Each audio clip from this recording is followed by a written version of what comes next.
Hey friends, this is Martin Wright from Argos Dog Training in Boston, and today we have something very special for you.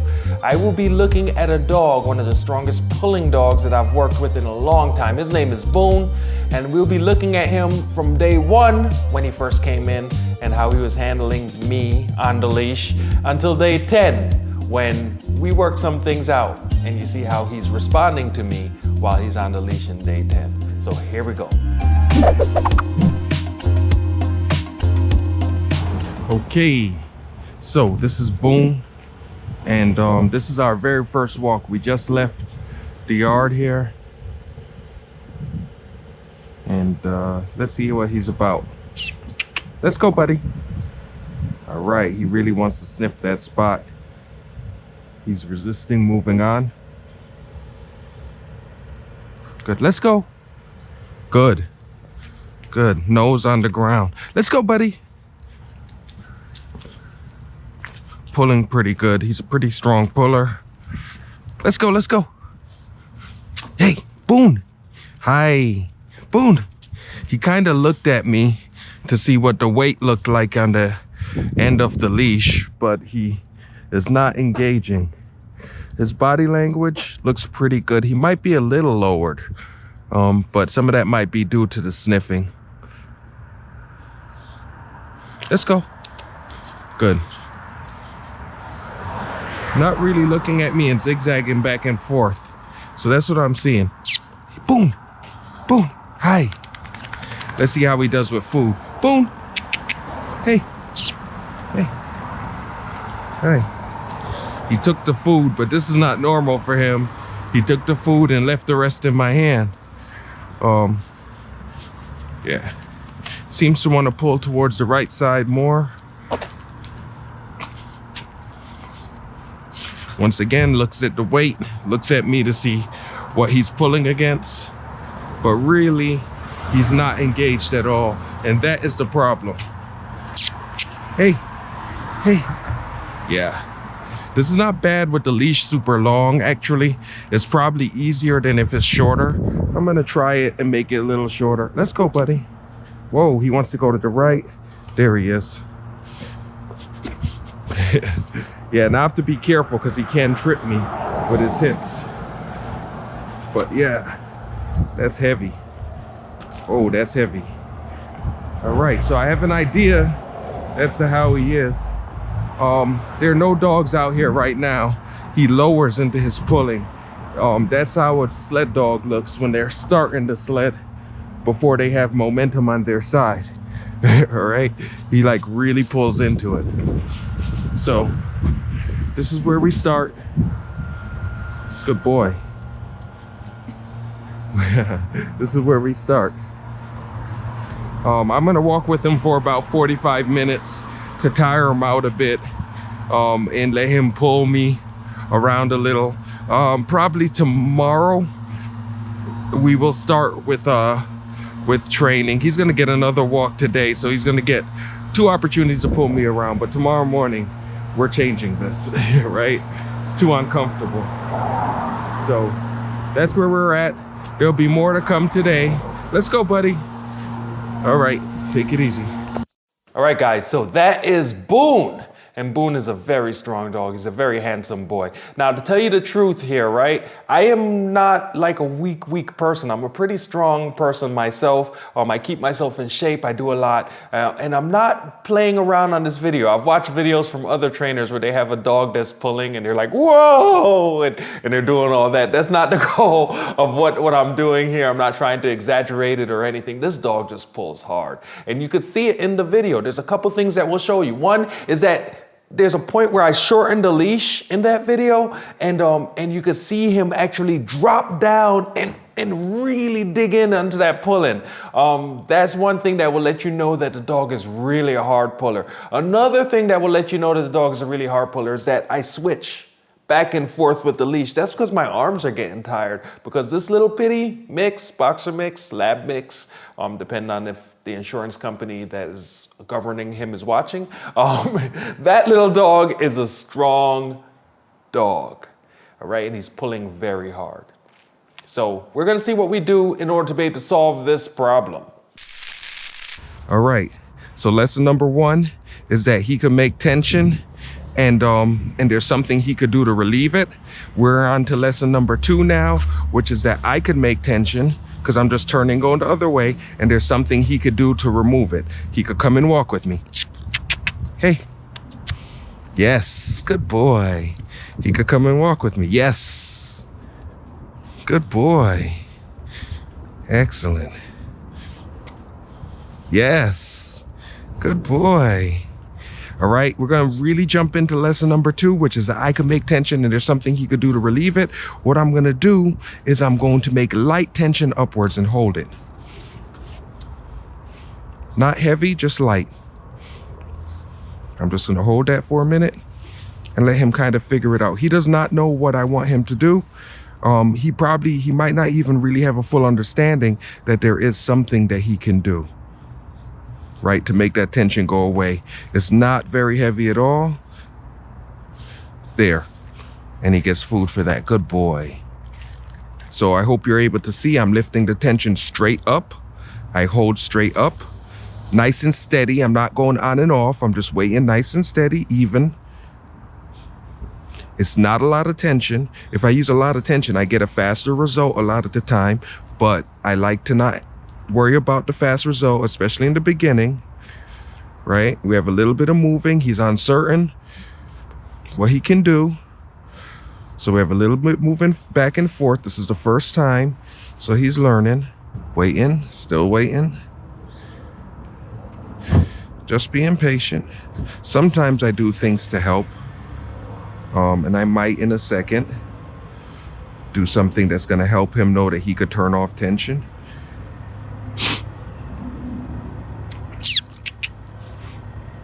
Yes, good boy.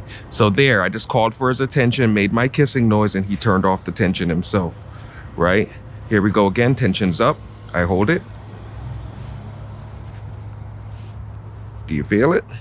Yes, good boy. Now, I see a lot of things when I'm teaching people this, and one of the common mistakes that people make is they yank up on the leash and then they let go and they kind of do this, right? And they're not seeing the rear end go down, but they kind of do that pumping action, and that confuses the dog.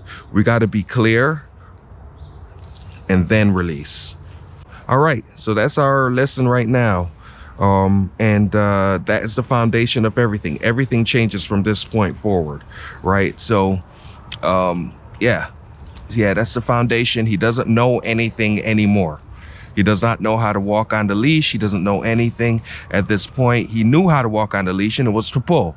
But now he doesn't know anything, so I expect his behaviors to be a lot different. Some of them will be good, some of them will be unwanted, and that is fine. All right, so the big thing whenever you're dealing with a dog that is pulling, like for me, as the kind of trainer I am, I want to know why the dog is pulling. Now, there are some trainers out there who don't care why the dog is pulling. I'm not that trainer. I am a trainer that wants to know why is the dog pulling. And the reason why this dog, this Boone, is pulling so hard is because Boone is a curious dog. So there is a dog across the street over there. Probably can't see. I already seen changes in Boone's behavior. The first thing we see is that he speeds up. Here's the adrenaline loading, the whining. There'll probably be some. There you go. This is not unusual, right? There we go, a little pulling. Even with the prong training collar on, he'll pull with that. It's probably not as bad as it normally is. He's also pulling very hard because we don't have engagement. It's hard for me to get his attention. So the first thing that I'm going to start working on with him is building up engagement. As soon as I say yes, he'll be looking for the treat. He'll be giving me attention. Yes. So we've been playing this and we're going to continue to play it. Usually it's 125, 150 times. But some dogs it takes even longer than that for them to really understand what that yes means. That means I'm going to give them a treat. Yes. At the same time, he's on this box the whole time I'm doing that. So he's learning, to be on this thing, get some treats. Yes. I like how he looked right after. That's what I want to see.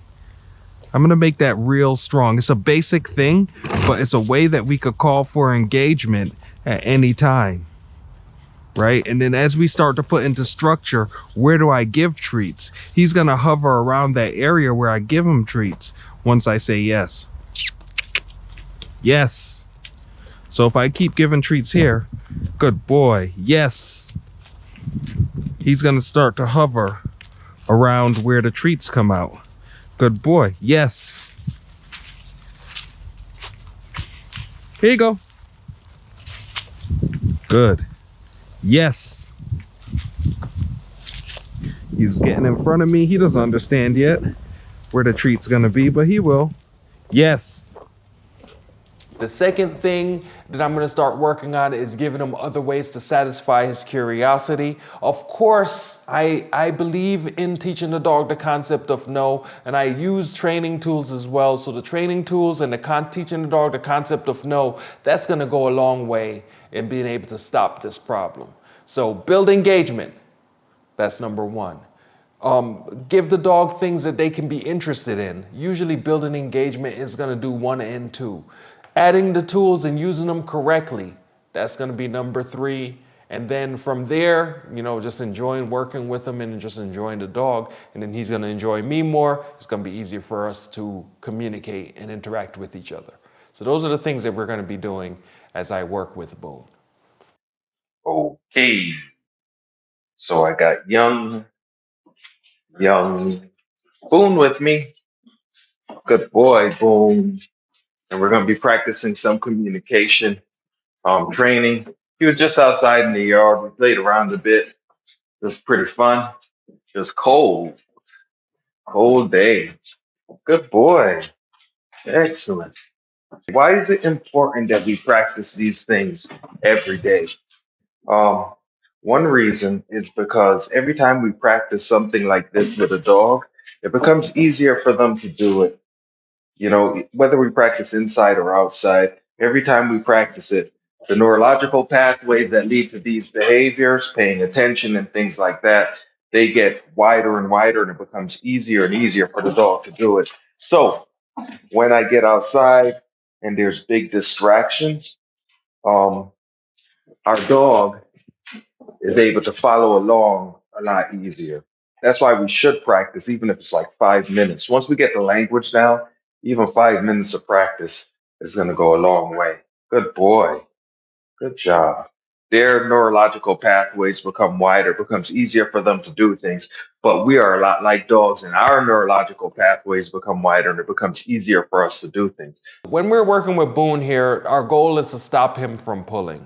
And so I would like to just point out or just to identify some mistakes that I feel people make when they're trying to stop the dog from pulling them on the leash. First thing that I think that people do wrong is that they just hook the leash on the dog and start walking the dog out in public and on the street. Without practicing how to walk with the dog on the leash, you have to keep in mind that you're 2 different species, you're 2 different beings. When you put a leash on, now you're one thing. You're dog connected by leash human. Once you have the leash on the dog, you become one thing. And of course, if you don't develop that ability to communicate through the leash, to know what's going on the other end of the leash, that is going to be a problem when you get out in the real world and around distractions. Even just to focus on the dog, it might require there to be less distractions in the environment. So that's the number one thing that causes leash pulling, not practicing at first, not getting out there with the dog in a safe spot with low distraction and really working out how you want them to walk with you. Another thing that causes pulling on the leash, the second thing is changing different strategies in communicating with the dog too quickly and lack of patience, basically. You might have a technique that you want to try with your dog and you're trying it and the dog is getting better, but they're not good enough to be on the street yet. They're not really performing well in every situation yet. And people get frustrated quickly and they stop that technique and now they're looking for something else to do to be able to solve this problem. A lot of the times we're just looking for quick fixes, but the problem is deeper than that. So that would be my second thing, is sticking to something, practicing patience, and working at the right level so you could get the benefit that you want. And now the third big reason, I'm only doing 3. There's a lot of reasons here, you guys. I'm only going to talk about 3, but the third one is the underlying issues. You know, if you can't get your dog's attention, that's a problem, and it's going to cause pulling on the leash.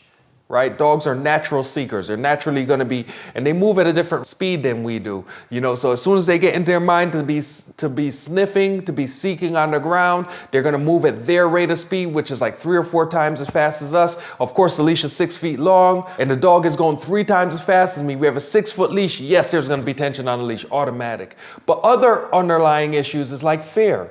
You know, you might go by a bus or a truck or something like that, and that could cause the truck backfires, the car backfires, and that could cause the dog to immediately pull, to immediately be nervous. And in those cases, we have to deal with that underlying issue.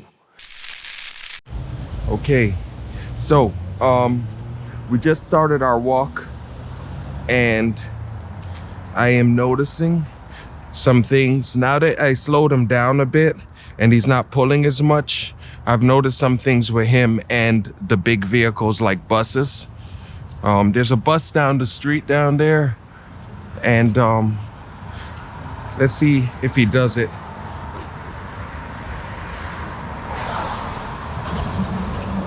See that? That is actually an issue for him, right? The way that he turns and he looks at that bus, that is something. When it's on this side of the street, he goes even a little bit more. I'm hoping that we see one, so you guys can see. He's doing pretty good with maintaining, not putting leash tension on the leash, but at times he does, right? That's because he's used to that.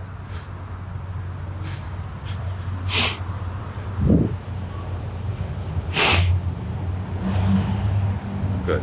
Tension, release. Good. We're gonna stay here for a minute, so we'll see hopefully some more buses.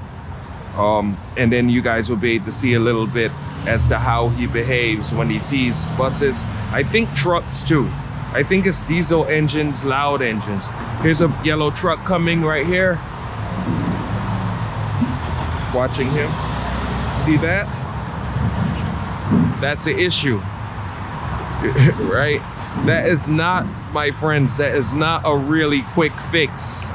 That's gonna take time for him to understand that he's safe, he's fine. That's anxiety, right? It's anxiety around loud. There's a bus truck coming this way. I'm gonna watch one more.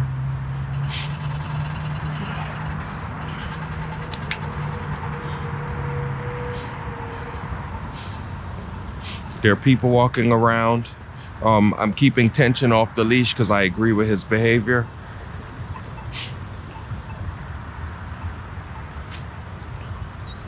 Tension here, release. There's a red truck down there. That red truck we'll see how he responds. I kind of know.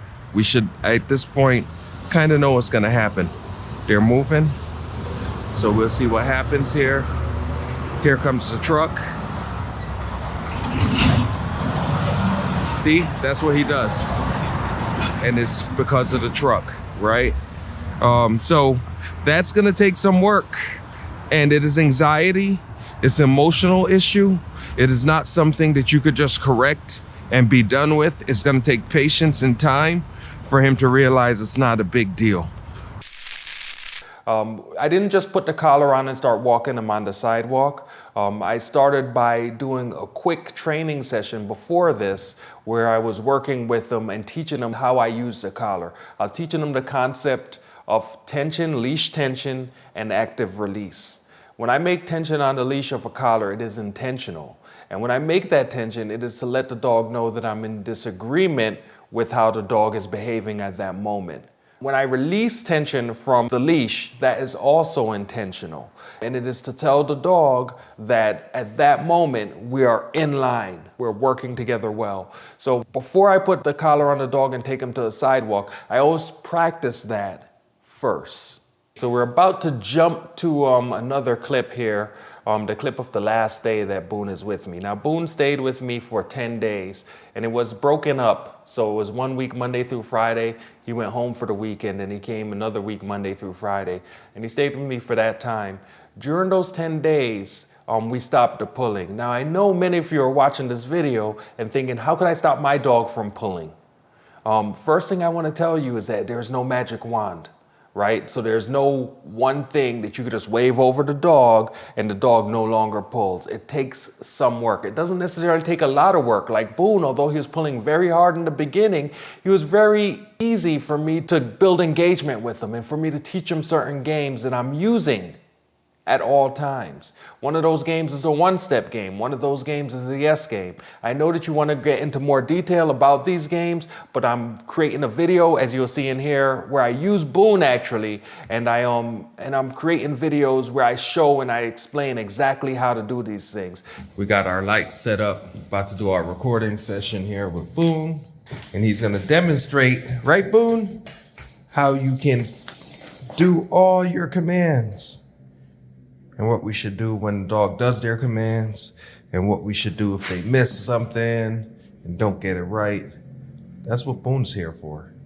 The idea is to build new routines, you know, to use games to get the dog to pay attention to you. Games are fun for you, and it's a way to play. It's fun for the dog. So using those games will get engagement. And in this video series, I'll be able to show you how to teach your dog those games. But really, it's any game. And then figuring out how to use it in a way to get to your goal. So the best thing to do would be to get those videos or get videos from another trainer. Somebody who you trust and somebody who you like their method and the way that they go about training, and watch them and learn from them. Or even in-person lessons, watching them, learning from those people, that's gonna help you to get to where you wanna get to. It is impossible for me to give you a one-line sentence in telling you how to stop your particular dog from pulling right now in this video. That is not something that is possible to do. So now we'll roll the video. Roll it, Frank! Okay, so today is Boone's last day. I don't have really much to say about this. I feel happy with the work that I did with him. I feel happy with his progress. Right now, we're just walking. That's it. Hands are free. I have my leash that's around my chest this time, and hands are free. He's not pulling. He's being a good dog. Good boy. Good. Yes. Good job. He's like, it's a little wet out here, Martin. Good boy. Let's fix your collar. All in all, he's been a real good dog. He does have some energy. He needs to learn, you know, how to chill out sometimes, but he's really good. All right, gotcha. No. Good. Thanks. You might need to potty.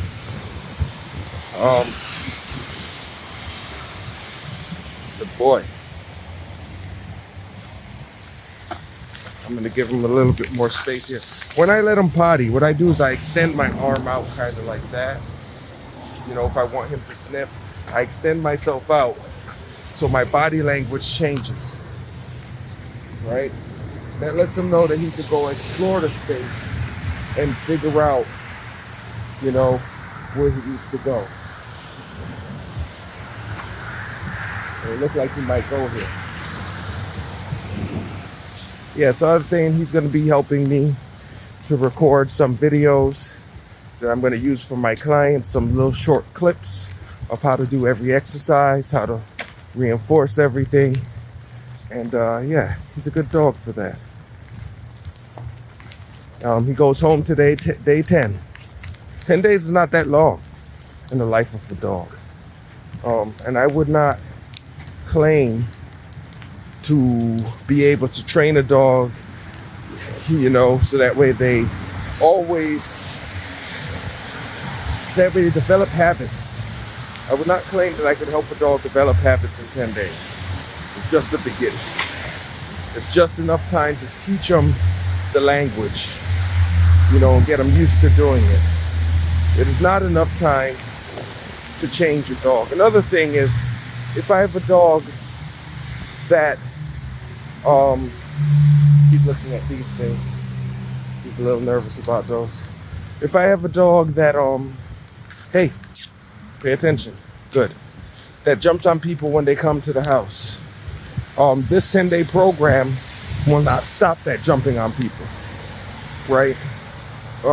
What it does is that it gives him a language that we can use, you know, and then of course we have to give the owner the language, and then they have to, in their home, use that language to communicate what is the correct behavior, you know, what is it within their expectations, and to establish the boundaries that they have for the dog, right? And then when they get the dog living in the correct boundaries, you know, and according to the correct expectations, and in time, it gets easier and easier, of course, till they're not really doing anything. They're not really enforcing the boundaries. The habits of the dog has changed, and then you don't have to do anything, right? If I came to a client's house and I showed them how to stop a dog from jumping, that would only work that one time when I'm in the client's house. It's just enough for me to show you, you know, but they have to do the same thing till the habit of the dog changes. So that's what we do here. I think that's what they do everywhere. But here I try to be really clear about it, you know. I try to make sure there's enough support for someone who is not a professional dog trainer to learn the system of communication that I use, right? All right, so if you like what you see here today, then definitely click the like button, subscribe button, thumbs up, all those kind of things. Hit us up, ask questions in the comments if you have any questions about stopping your dog from pulling, or comments about how your dog pulls or doesn't pull. Definitely drop them in the comments. We look forward to reading those, and until next time, enjoy your day and enjoy your dog.